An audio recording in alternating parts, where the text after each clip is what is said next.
रंगमंच art of drama प्रस्तुत करते हैं हिंदी महानाट्य मर्यादा पुरुषोत्तम श्री राम। निर्देशक संदीप दुबे।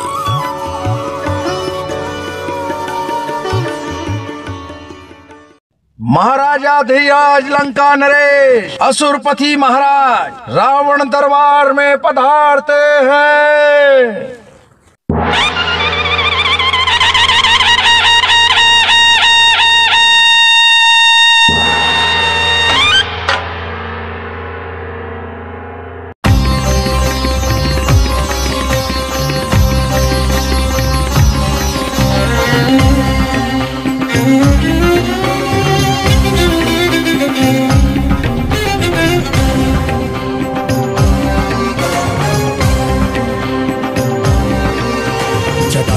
गलज्जल प्रवाह पावितस्थले गलीवलं व्यलम्बिताम्बुजङ्गतुङ्गमालिकां डमड्डमड्डमड्डमड्निनाद।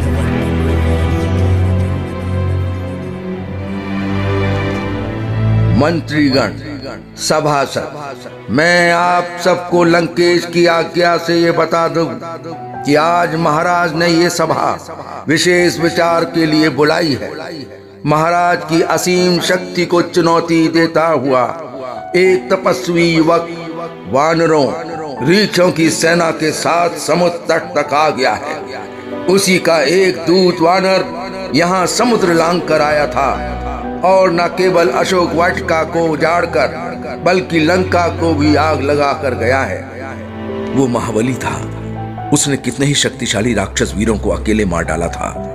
राजकुमार अक्षय कुमार को भी उसने समस्त सेना सहित अकेले मार डाला था। मंत्री, कौन बेहुदा सभासद है ये सदन की परंपरा भी नहीं जानता क्या? बीच में ही उस बंदर के गुण गाने लगा है। इस मूर्ख से कहो कि वह एक मामूली बंदर था। राजन, क्षमा करें, वो मामूली बंदर था और इतनी तबाही मचा गया था तो आम और खास बंदर तो और भी भयानक होंगे। मैं माल्यवान हूँ, राजा रावण, बूढ़ा अवश्य हूँ, किंतु बात अकल की करूंगा। माल्यवान? कौन माल्यवान? मैंने पहचाना नहीं। मैं तुम्हारे नाना का महामंत्री था। उन्होंने ही मुझे तुम्हारे साथ कर दिया था, तभी से तुम्हारी सेना में हूँ राजन। यहीं लंका में रहता हूँ। वानर की बड़ाई करने वाले माल्यवान, जाओ सभा के बाहर चले जाओ।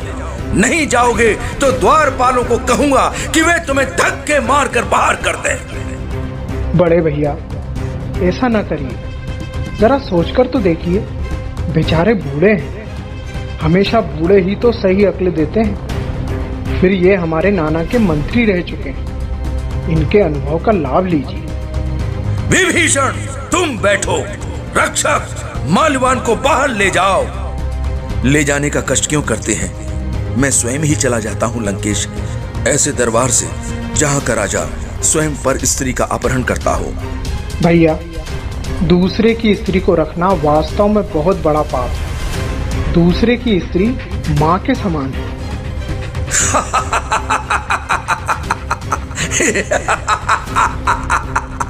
विभीषण, कभी पर स्त्री के साथ रहे होते तो पता चलता कि हर पर स्त्री माता के समान नहीं होती। काम मनुष्य का दुश्मन है भैया। काम के रास्ते में अड़चन आने पर क्रोध आता है। क्रोध मनुष्य को नष्ट कर देता है। लोभ, अर्थ और मोक्ष की कामना तो उतनी विनाशकारी नहीं है जितने की काम और क्रोध की। काम की भावना पूरी ना होने से ही आप लगता है क्रोध के वश में। पराई स्त्री को लौटा दीजिए भैया, कल्याण इसी में है। विभीषण, ये राजसभा मैंने तेरे प्रवचन सुनने के लिए नहीं बुलाई है। मंत्री, आगे की कार्यवाही की जाए। राजन की आज्ञा से मैं कहना चाहता हूँ कि दुश्मन की सेनाएं अभी तो समुद्र के पार है, किंतु उस वानर की गतिविधि देखकर लगता है कि वे कभी भी हमारे दरवाजे पर आ सकते हैं। हमें उन्हें खतरनाक शत्रु मानकर अपनी रणनीति तय करनी है। राजकुमार मेघनाथ कुछ कहना चाहते हैं? रावण की सभा में इतनी ऊंची बात करते हो मंत्री? जिन्होंने देवताओं, किन्नरों, गंधर्वों को परास्त किया है, उनको नर और वानरों का डर दिखाते। मंत्री, मेघनाद सही कहता है। फिर भी मेघनाद, छोटे दुश्मन से भी सावधान रहना चाहिए। दुश्मन दुश्मन होता है।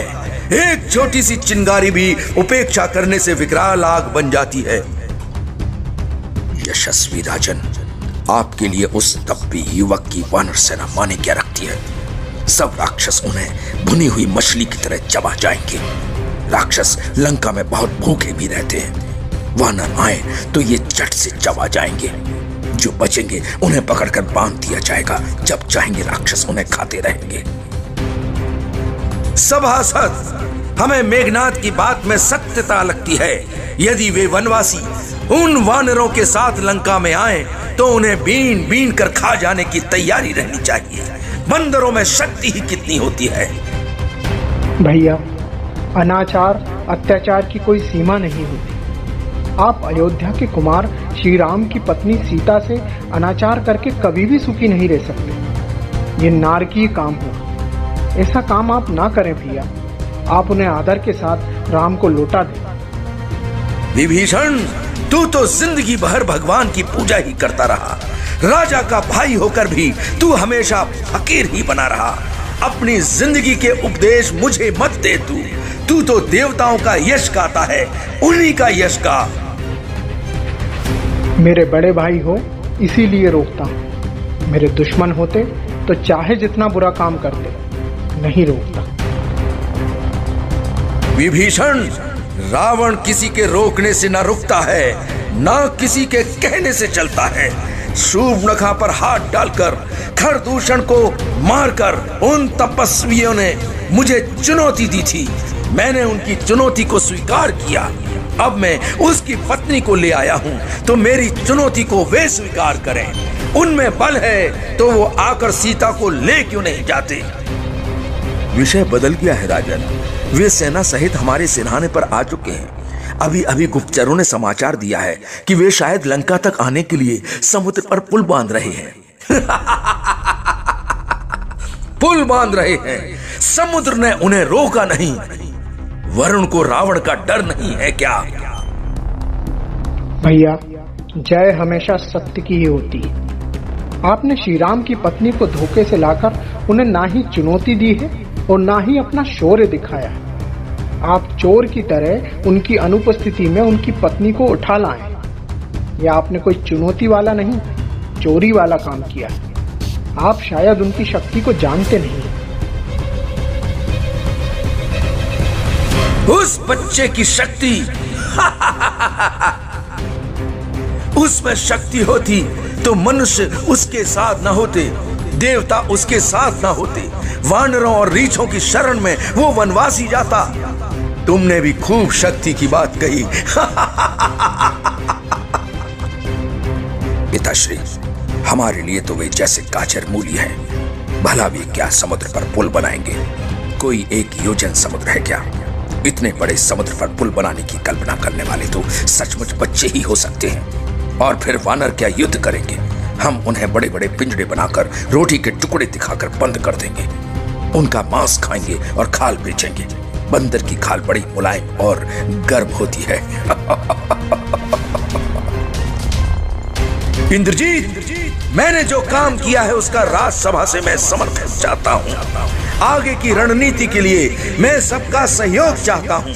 6 महीने की नींद पूरी करके आज मेरे भाई कुंभकर्ण भी सभा में हैं। सीता सारे देवलोक और मृत्युलोक में सबसे सुंदर स्त्री है। मैं उसे चाहता हूँ। उसने मुझसे 1 वर्ष का समय मांगा था, वो समय मैंने दे दिया। अब मैं उसे छोड़ना नहीं चाहता। कुंभकर्ण, तुम्हारी क्या राय है?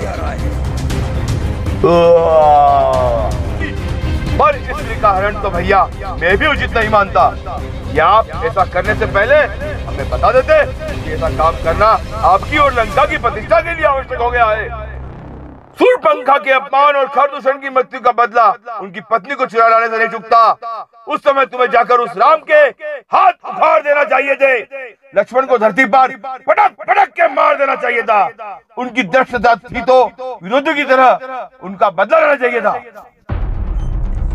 कुंभकर्ण, उस समय शूर्पणखा की हालत देखकर मैं इतना बेचैन हो गया था कि जो समझ में आया जैसा कर सकता था वैसा किया मैंने। उस समय मुझे यही लगा कि शूर्पणखा की अपमान का यही उचित बदला है कि वो अपनी पत्नी के लिए तड़प तड़प का जान दे दे। भैया हो गया आप ही। बाप के काम में न मैं साथ दूंगा न विभीषण।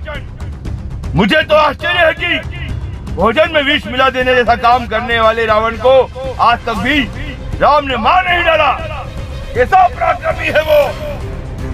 चाचा जी, ये बड़े भाई का अपमान है, आप ना लड़ें। मैं मेघनाथ अकेला ही उनके लिए काफी हूं।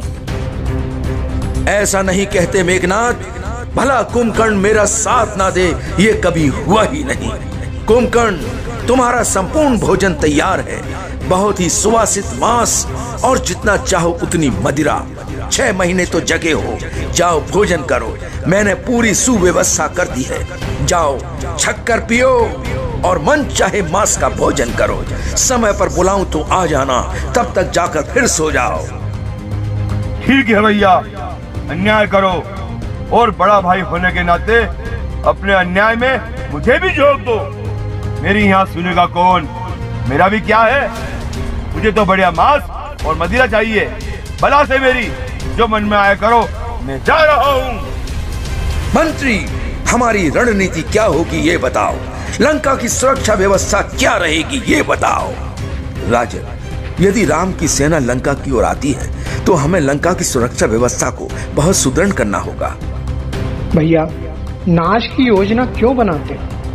सीता जी को लौटा दीजिए, इससे ना तो लंका में युद्ध होगा और ना ही लंका का नाश होगा। विभीषण, बड़ा कृतघ्नी है तू। घर का भेदी लंका ठाए। जा यहां से, चला जा, मुझे अपना मुंह ना दिखा। मेरे पूज्य भ्राता, विनाश जब समीप होता है तो बुद्धि इसी तरह उल्टी पड़ जाती है। तुम्हारी ये लात मेरे लिए आशीर्वाद बनी रहे। हर क्रोधी को भला चाहने वाला ऐसा ही अक्षम्य लगता है। आप लंका के रक्षक होकर, प्रजा पालक होकर भी लंका का और यहाँ की प्रजा का विनाश चाहते हो, तो कोई और कर भी क्या सकता है? इस सिरफिरे को धक्के देकर राज्यसभा से बाहर कर दो। ये मेरा भाई नहीं, मेरा दुश्मन है, दुश्मन है, दुश्मन है। मैं स्वयं ही जा रहा हूँ। उन्हीं श्री राम के पास जा रहा हूँ जिन्हें आप अभी तक समझ ही नहीं पा रहे हो। मेरा प्रणाम है भैया, मैं जा रहा हूँ।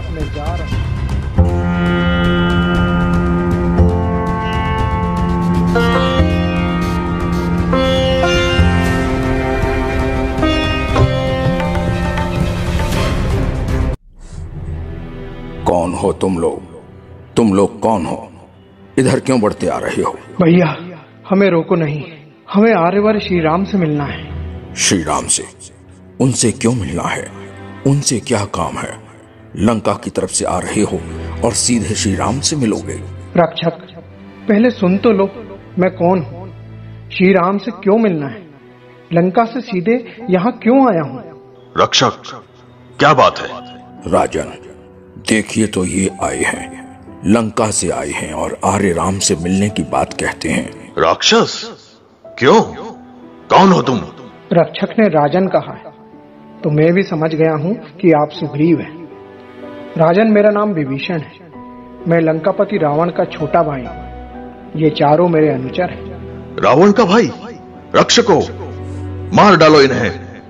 यह आर्य राम के पास तक जाना चाहते थे क्या? हमें मारो नहीं वानर राज, मैं तो रावण का भाई होकर भी श्री राम का ही प्रशंसक हूँ। इसीलिए तो रावण ने मुझे अपने दरबार से निष्कासित कर दिया। निष्कासित कर दिया है? सही कह रहे हो विभीषण। राक्षस बहुत चाल चलते हैं, हमें राक्षसों पर विश्वास नहीं होता। वानर राज, मैं ना राक्षस हूँ और ना ही कोई चालाकी कर रहा हूँ। मैं श्री राम का सेवक बनकर रहना चाहता हूँ। रावण के कार्यों से मैं भी बहुत दुखी हूँ। कृपा कर हमें उनसे मिलने दीजिए। रक्षक, इन्हें आने दो। चलिए, आप मेरे साथ आर्य राम के पास चलिए। अगर कोई प्रपंच रावण के कहने पर आपने यहां किया तो गर्दन साफ कर दूंगा। सच मानिए, हम श्री राम के साथी हैं, उनकी शरण पाना चाहते हैं। यही बातें लंकेश के प्रपंच करने वाले गण भी कह सकते हैं। हम उनसे सतर्क हैं विभीषण। सुन लो, एक बार भी तुम पर संदेह हो जाएगा तो जीवित नहीं बचोगे। वानर राज, मैं अपने सारे रिश्ते नाते, भाई बांधव, घर परिवार छोड़कर श्री राम की शरण में आया हूँ। मैं धर्म के अधीन रहता हूँ। भला मैं अधर्म के रास्ते पर चल रहे अपने भाई का हित चाहकर धर्म की राह दिखाने वाले श्री राम का हित क्यों करूंगा? विश्वास पर विश्व चलता है वानर राज।